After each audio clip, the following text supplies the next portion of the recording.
Hello, hello, hello. I think I just stole that from Coach P. Hopefully she won't charge me too much money for using her little thing. So I want to talk to y'all about jealousy, envy, baked at 350 degrees for 1.5 hours equals hate. So a lot of us talk about haters and, haters are hating and haters going to keep hating and so on and so forth. But I want to tell you a quick story about a hater that I know very well. And what's going on, Willie? So what's going on, Jamian? I'm happy y'all chimed in. So I guess I'm out of this, but everybody else too. So I'm gonna tell you about this hater that I know very well, very, very well. A sister called me up, and sister had called me up and told me, what's going on, Timothy? Sister had called me up and told me that sister had called me up and told me that not that she was going to start a business. Hey, sister. My sister Keiki had just jumped on. Not that she was going to start a business, but that she had already started her business. And when she told me that and then she showed me the picture of the business that she had started, because it was actually like a brick and mortar business, right? The first emotion I felt was jealousy. The first emotion I felt was jealousy. Now, mind you, I had known the sister, had been intimate with the sister and everything. I had actually told the sister to put herself first and get her credit fixed. And she had did just that and open her business. And so let's say a year has passed, right? And now she's calling me up saying, yo, I did exactly what you told me to do. And I've started my business, and here's the picture of it. The very first emotion I felt was jealousy. That was the very first emotion. Probably sprinkled with some envy in there, right? And like I said, baked at 350 degrees for an hour and a half, you get hate. And I didn't get to that. I didn't get to the hate point. But that very first emotion I felt was jealousy. And what jealousy feels like, it feels like somebody has just elbowed you in the sternum. And I guess the less you have going on in your life, the harder that elbow can feel like to the stomach. But that's something that I want to talk about. Now typically I'm a very positive person. Like I said, I try to go out of my way to help people. What's going on, Greg? What's going on, P? I typically try to go out of my way to help people, bend over backwards and everything else. So I'm very, very positive. And so it surprised me that I felt that way when she told me what she had actually did, not what she was planning to do, not just a good idea, but it's something that she had actually executed and had a picture to actually show that it was already done. And it was like a milk dud. Thank you. So she was actually showing me what she had actually completed, and I'm sitting up there talking positive. But I'm feeling jealous of the fact that this sister's actually done that. And I said some great words to her, like I'm happy that you got your business good and this is that and third and so on and so forth. But when I hung that phone up, I sat down and had to sit there in that jealousy and was like, whoa. I was like, why am I feeling this way about her? I should be happy for her and so on and so forth. This is what I'm telling myself. But the emotion that's sitting in my stomach, or that's sitting in sitting in the sternum area, is basically jealousy. And I asked myself, I was like, why do I feel jealous about her? And the first thing that hits me is I didn't have anything going on for myself. I hadn't done anything. I hadn't done anything. You know what I'm saying? I hadn't done anything. And this sister had gone out there and actually built something. And now here it was. I want to know why you were feeling jealous. Yeah, it's because I hadn't done anything. And this sister this sister had already done it. You know what I'm saying? This sister had actually done something and had something to show for it. So that's why I was sitting up there looking crazy. That's why I was sitting up there feeling jealous, because this sister had done something and I hadn't done anything. So that's something that I wanted to think about. Now, what happened later? I used that elbow to the sternum as basically like a wake up call to be like, yo, you need to get on your grind. Like, you're out here, you need to get on your grind. You're saying that now mind you, this is like in 2009. So this is like in 2009, but that sticks with me, because here it was, this is somebody again that I was intimate with, right? So this is somebody that I'm cool with. So imagine your wife, imagine your husband, imagine your mother, imagine your sister, imagine your brother, imagine people that you call friends and all type of stuff like that. When we start thinking about haters and, oh, they hating on me, they was happy to see me down, they don't want to see me do anything good with my life, and so on and so on and so forth. You have the total wrong idea about your haters. Back to my story. So as I sat down there in that chair, I said, okay, I was like, okay, the reason why I'm feeling like this is because I haven't done anything. I haven't built anything. I haven't done anything. And I used that to be like, okay, I need to start working. I need to start grinding. Yeah, I'm working. I'm making money up over here. I'm contracting, but I don't have anything else. If they fire me tomorrow, I really don't have anything, right? You know, yeah, I got a house, and so, yeah, I'm going to buy a house and so on and so forth, but I still really don't have anything. So I took that and turn hate or jealousy or envy or whatever those emotions were, and I turned them into motivation, and I got on my grind and I started building. You know, I went overtime on building. So that's something. So now let's talk about that. I was able to, because I'm reading stuff and constantly taking in good information and so on and so forth, I was able to transform hate and envy into motivation. A lot of us aren't able to do that. A lot of us don't even know where our next dollar is coming from. So next thing you know, 350 degrees plus an hour and a half turns that jealousy and that envy into hate. So a lot of us that are doing something, you're going to have to keep quiet about that. You're going to have to keep quiet about that. Even with the person that you laying down in bed with, especially if you know that they don't have anything going on, especially if you know that his mind or her mind is stuck on a 9-to-5 job. That's just where they at. And somehow they didn't got in bed with you, or somehow they didn't married you, or somehow they're your mother, or somehow they're your father, or somehow they're your sister, or somehow they're your brother. Don't worry about that. You're just going to have to keep quiet, find you some new family and friends that you can talk to on that level that can actually build with you, and that is not going to tear you down. The reason why they tearing you down is because you are a reflection of what they haven't been able to do. So it's basically like you're holding a mirror of, you're holding like an ugly mirror to their face. That's basically what you have going on. That's why they not buying your stuff. That's why they not supporting you. They can't support you because to support you is like basically like, them constantly, them standing behind a horse and having a horse kick them in the stomach. That's why they can't support you. So they're going to sit there and smile and laugh and, be like, yeah, girl, but they ready to really see you fall back down because guess what? It's comfortable. And in being in your presence makes them feel uncomfortable. You are a reflection to what they haven't been able to do. Exactly. That's exactly what it is. And I'm going to do a part 2 to this because the biggest issue is that we don't know who we are.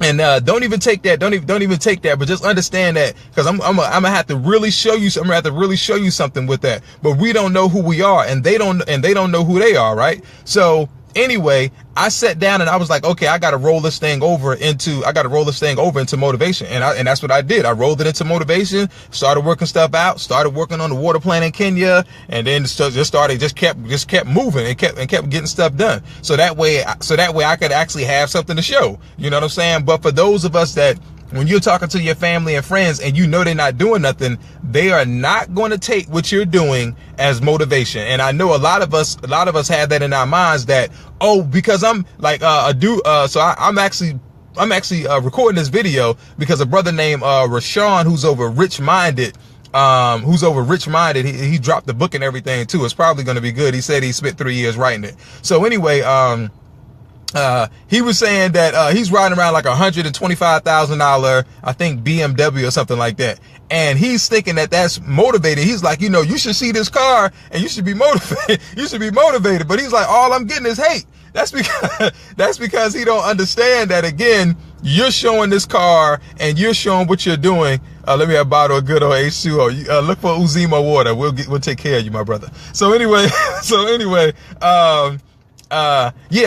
he's riding around inside this car and he's like, yo, where's all this hate coming from? How come nobody's buying my book? This is that and the third, and so on and so on and so forth. And I think a lot of us, because I think the hater thing was like a huge trend like a couple years ago. Everybody's worried about their haters. But the thing about it is, there's, to be an entrepreneur, first off, anybody can be an entrepreneur. Anybody can get out here, learn this stuff, make money, write sales copy, learn marketing and everything, but anybody can learn it. But the will, the gusto, and everything else, the drive, it's in everybody, but it takes you to push through. So some people just don't want to do the work, and they just allow negative self-talk to basically stop them from even attempting to do the work. So now here it is, you show up in a $124,000 BMW, you saying that you just wrote a book, and all the person can think of, I'm gonna go back to me. When she showed me that she had completed her business, outside, when jealousy, I feel jealousy in my stomach, I feel envy in my stomach. Then the first thing I said was, I had to help this sister fix her credit. I had to show her how to fix her credit. I learned how to fix my credit. Then I show her how to fix her credit. So guess what? I'm saying, remember when? Basically, like, I remember when you wasn't shit. Now you up here with this business and blah, blah, blah, blah. You see the mentality? You see how people start thinking, and this is me. I'm supposed to be Mr. Super Positive, and this is that, the third. But all of these things are creeping up and popping up because guess what?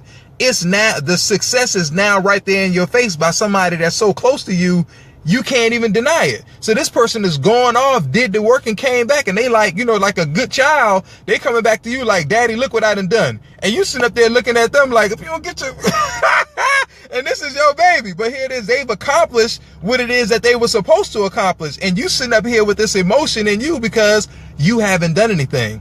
So again, I go back and I say, imagine the people that haven't read the books. Imagine the people that haven't went to the conferences. Imagine the people that don't have the right people in their circle. When they go back to their circle to try to bounce this idea off of people, everybody in their circle haven't done anything, not going to do anything. They're going to work this 9 to 5, and they're going to die at that 9 to 5. But here it is, and you're sitting up here in a $124,000 car, like I'm willing to help you, and they don't even want to accept the help because all they can think about in his case was, nigga, I remember when you was out there selling drugs. You know what I'm saying? Now, you a scam, and then because he was like, they calling him a scam, and this is that, and third, and so on and so forth. And that's because again, all they can see is you are reflecting onto them what they haven't achieved in their life and realistically what they're never going to do. And that's I'm not going to say what they're never going to do, because I'm not going to say what somebody's never going to do, but what they're 9 times out of 10 more than likely not going to do. And here it is, you're sitting up there showing up. Satan was trying to I ain't gonna read that, but anyway, what I think. So anyway, but that's the deep psychology that I want us as people that are out there that is making things happen. Don't be quick to share things. Don't be quick to share things with people, especially when you're trying to pull some motivation or some love or something from them. You're gonna have to find somebody else that's a lot stronger than you and that's actually doing something too, to pull love and support from them. And when you release your book or whatever, understand that mama, daddy, husband, boyfriend, if they don't support you, now you know why. Now you know that you are reflecting onto them the things that they haven't been able to do. And they have to go on the mission to find themselves. And like I said, I'm going to do a part 2 on breaking down what ego is. Because our egos, we got more than one. Everybody has multiple egos. And I'm going to break that down for you. But understanding what the ego is, and thanks for all the thumbs up too. Y'all got the thumbs up popping. So, but I'm gonna break down what the ego is. But again, the first thing after I felt jealousy and envy for me felt like somebody had elbowed me in the sternum. And then the next thing, the next process was remember when. So I now flash back on when you wasn't quote unquote shit, when you wasn't doing shit with your life and you needed me and so on and so on and so forth. This is the mentality that's going on in my mind. I remember when, and I had to do X, Y, and Z for her.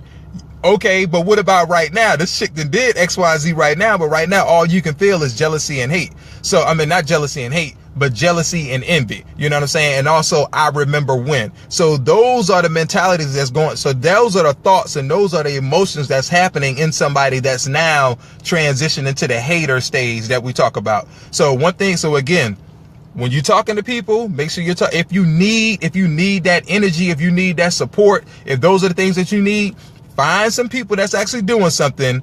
Talk to them about what it is that you're doing, so that way you can get some love and some support from them. And a lot of times it's not going to be, it's not going to be people that are in your immediate family, or maybe in your immediate circle, or maybe the person that you just had sex with last night. You may have to go find somebody else to help you.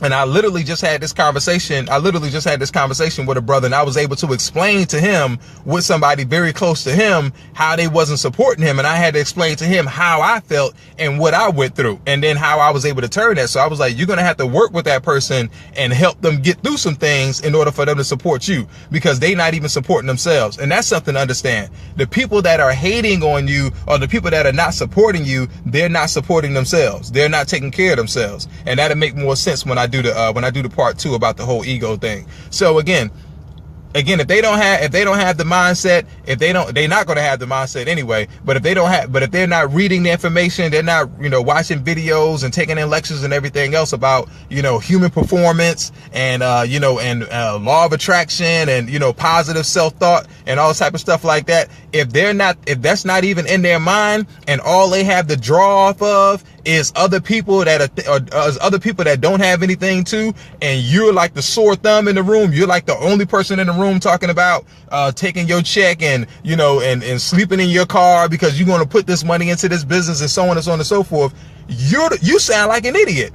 What is it? I think it's the smart MF sounds like the smart MF sounds like smart MF sounds, what it's the saying that basically says like a smart person sounds like a dumb person, to a dumb person. So that's kind of sort of how you sound in a room full of people that's not doing anything and then when you come back up, you pull up, you pull up on them in a $124,000 BMW. Like, remember when and all they can think of is, I remember when I had to make a sandwich for you. I remember when I had to let you sleep on my car, and now you're going to pull up here and it's $124,000. So that is what you get. You get a whole lot of vitriol. You don't get a whole lot of, people standing outside clapping and let me throw a sheet out because we don't want to get the tires on a $124,000 car. No. All they can think about is, why are you holding this mirror up to my face, showing me what I haven't done with my life, in the last 30 years, 40 years, 20 years, 60 years, however old these people are. You're not helping them at all. You are hurting them. So get around some people that's making stuff happen, that is going to clap for you, that is going to support you. And all thing you have to do is just do a quick check of the people that surround you. I was a very positive person. I am a very positive person. So she thought she could trust telling me. And like I said, the first emotions I felt was jealousy, sprinkled with a little envy. You know what I'm saying? But thankfully, I was smart enough to turn that into motivation. And again, a lot of people aren't able to do that. So let's have love. Let's have love, and let's have love and what's the word that starts with an E? I can't even think of the word right now. But let's have love for our haters. You know what I'm saying? Empathy. Let's have love and empathy for our haters, because these people are in a very bad situation mentally. You know what I'm saying? They're in a very bad situation mentally. And if they were in a better situation mentally, then they would love you, then they would support you, then they would take, this brother had book is like $20. So they would take $20 and go buy your book, you know what I'm saying? Because they want to see you as a New York Times bestseller or Amazon bestseller or whatever. So understand that if you are complaining about haters, you need to stop complaining about haters. If you've just listened to this video, stop complaining about haters and have more love in your heart for these people, and understand that these people are hating you because you are reflecting something. You are reflecting what they couldn't accomplish to them. You're holding up a mirror of what you couldn't do. That's basically what you're doing. So when you show up to the house, don't show up to the house in a $124,000 car. Show up in the house with your ride around car. All right. Peace. Love your haters.